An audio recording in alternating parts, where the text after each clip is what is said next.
Good morning and welcome to another episode of After Bloom. I'm here this morning with John DiNapoli. We're going to actually do a two-part series this time. Good morning, John. How are you doing? Good morning, Russ. Doing great. Good, good. Well, John, as we do normally with After Bloom, I ask three questions and we'll just get started. So, John, tell us, where are you from? Well, I'm the proud son of Brockton, Massachusetts. So Brockton's just outside of Boston. Known for having two world champion boxers, heavyweight champions. And so we're sort of fighting, mostly Irish community, although I'm Italian. So that's kind of where I'm from. But I was an Army brat also. So right away, I only lived there for a short time. Went to about 11 different schools in different states until I finished high school. And mostly through the South and then the Midwest. I ended up finishing high school in Ohio, moving to Chicago, where I had my first sort of job. And I worked for a bank there, and that's where I met my husband, Wayne. That's been now almost 25 years ago. Wow. And moved to Washington, D.C. with Wayne's career for a while. At that point, I decided to go back to school. And so I finished college there in Washington, D.C. I went to the University of the District of Columbia, which is always hard to say, which is a historically black college and university, which is a little odd choice. But they had an amazing experiential learning program there. And I did a degree in urban studies and nonprofit leadership, where it was all experiential, so we went out into the community and saw what people were doing. And so that's kind of where, that settled my career, like that's what I want to do. It's like that's what I want to work with. Fantastic. Wow, you have lived a life, to say the least. Now, how did you find Bloom?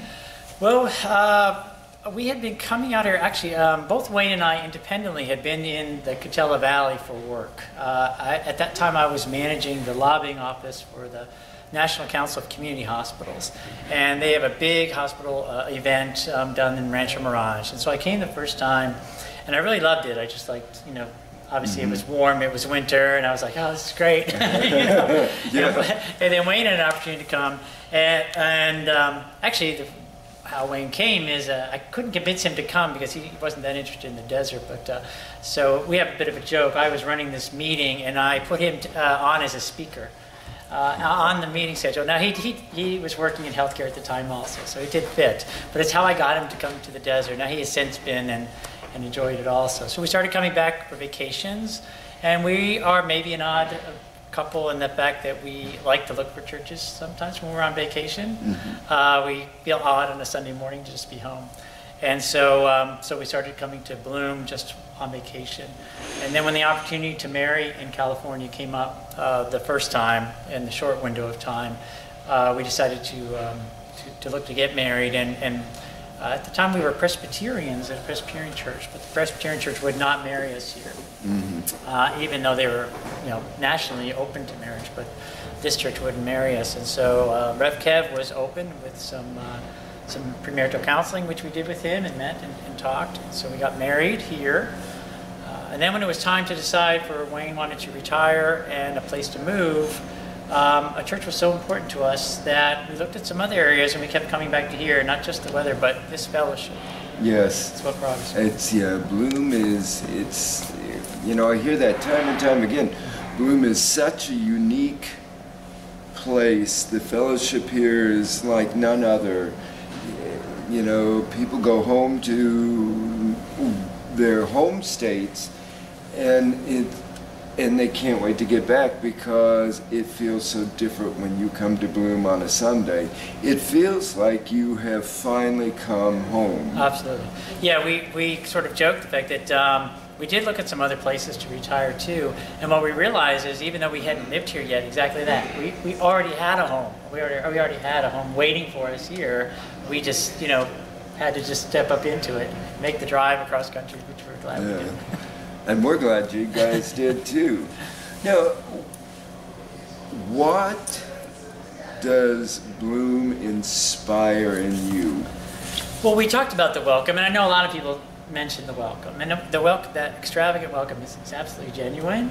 But what I found, I was sort of honored to be in the position of the church growth and new member development over the last couple of years. And when we would bring people in, potential membership, we would have them tell their spiritual journey. And I was amazed at the stories, but the life stories and the spiritual stories that we would hear around this table. And so over the last couple of years, I've heard several dozens of people's life and spiritual journey stories, and I'm just amazed at the capacity and the wealth of experience and the different perspectives. And even though we're like one church, we have all this different backgrounds, so many different faiths that we come from, and some people that don't have any faith background whatsoever, and some acknowledged agnostics even still.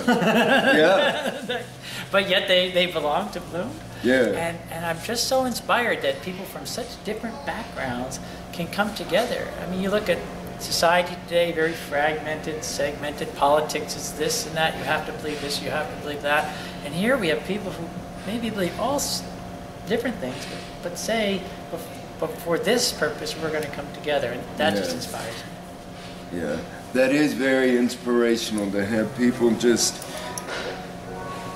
everything else when they come here on Sunday is set aside, and the goal is to, throughout the week, not just on Sunday, to live in the footsteps of Jesus and put his ministries into action.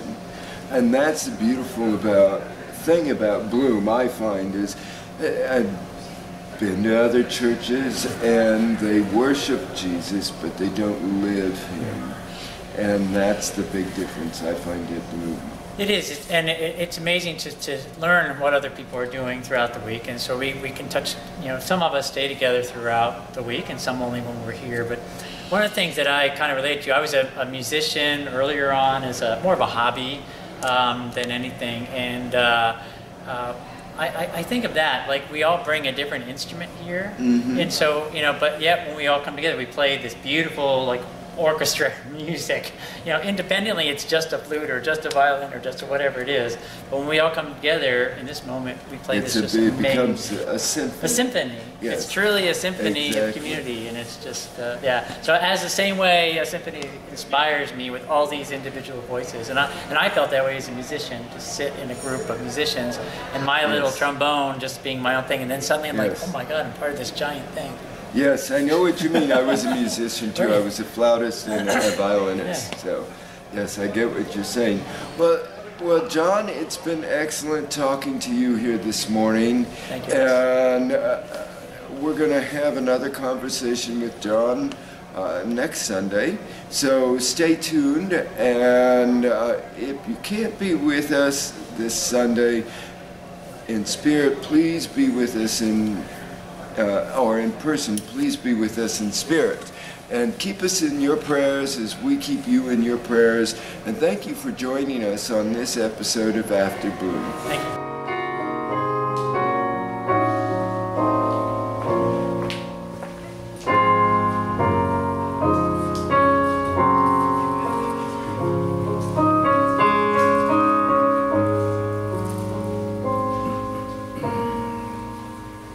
Okay.